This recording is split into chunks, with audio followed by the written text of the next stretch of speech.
প্রবর রিপন বর্তমান প্রজন্মের কাছে জনপ্রিয় একটি নাম। তিনি একাধারে কবি এবং সঙ্গীত শিল্পী। গড়ে তুলেছেন নিজস্ব ব্যান্ড সোনার বাংলা সার্কাস। আজকে আমরা জানবো তার জীবনের জানা অজানা অধ্যায়। প্রবর রিপনের জন্ম 1981 সালের 10 জুন।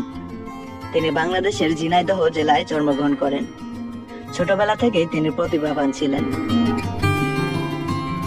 কাজ করতেন ছোট পত্রিকা কালনেত্রে, যেখানে কাজ করার সুবাদে পরিচয় হয় আরেক কবি মুইজ মাহফুজের সাথে। দুজনের সম্পর্ক ধীরে ধীরে বন্ধুত্বের রূপ নেয়।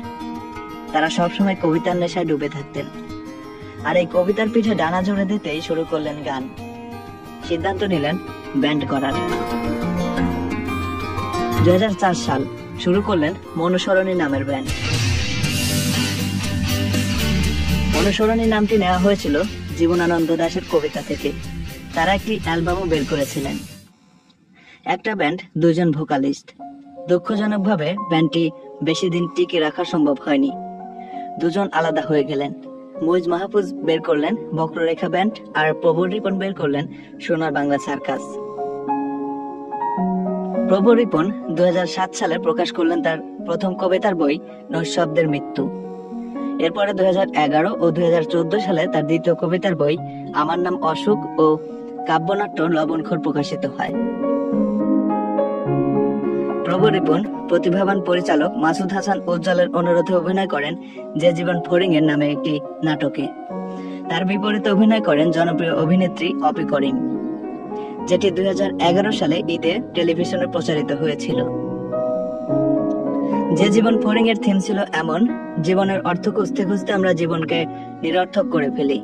হৃৎপিণ্ডের পাশে আজ আমাদের ভালোবাসা থাকে না, থাকে অঙ্কের যোগবিয়োগ কিংবা কোনো কেমিস্ট্রির বিক্রিয়া, আর টাকার হিংসাত্মক ভালোবাসা। দুজন বন্ধু ঢাকা বিশ্ববিদ্যালয়ের সামনে কাফনের কাপড় গায়ে জড়িয়ে স্লোগান দিচ্ছেন, আমার স্বাধীন মৃত্যুর অধিকার চাই।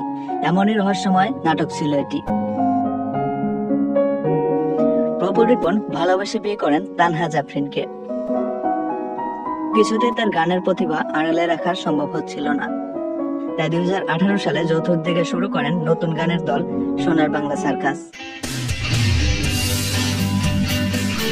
সোনার বাংলা সার্কাসে গিটারিস্ট হিসেবে যোগদান করেন মিশিগানের বাসিন্দা সেদ পান্ডুরাঙ্গা, যিনি এর আগে গিটার বাজিয়েছেন আইয়ুব বাচ্চুর ব্যান্ড এলআরবিতে।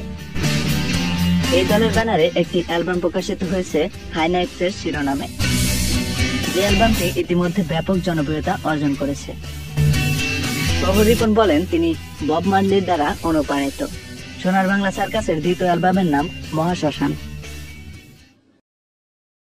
প্রবর রিপন প্রায় 1 যুগ পরে প্রকাশ করেছেন তার তৃতীয় নতুন কবিতার বই গোধূলিকা বাড়ে।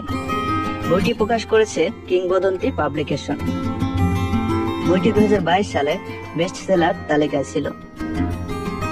তরুণ প্রজন্মের কাছে প্রবর রিপন যেন একটি ভালোবাসার নাম।